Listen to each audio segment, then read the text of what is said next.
عودة إلى الخطاب الذي أو الكلمة التي وجهها الملك المغربي، استعمل بعض الكلمات ربما للترويج إعلاميًا على أن المغرب صاحب الدعوة الهادئة للحوار، وبأن الجزائر هي التي ترفض، وهو من يبادر. وهو الذي يبادر، لأنه حتى الملك المغربي استعمل كلمة أنه أتوجه إلى أخي العزيز الرئيس الجزائري عبد المجيد تبون لفتح حوار جاد وغيره.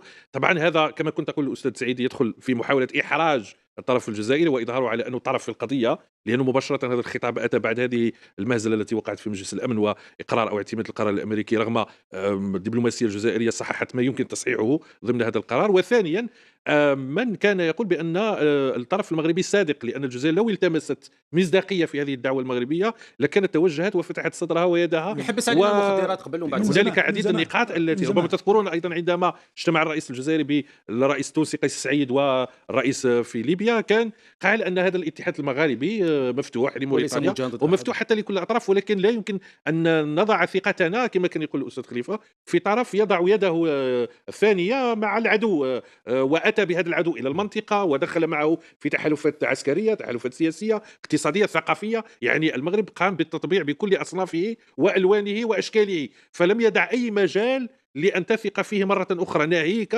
على أن الجزائر بما وقع اليوم في مجلس الأمن، ورغم محاولة البعض يعني تقديم الصورة على أنها عزلة، بالعكس أنت تتخندق مع الشرعية الدولية.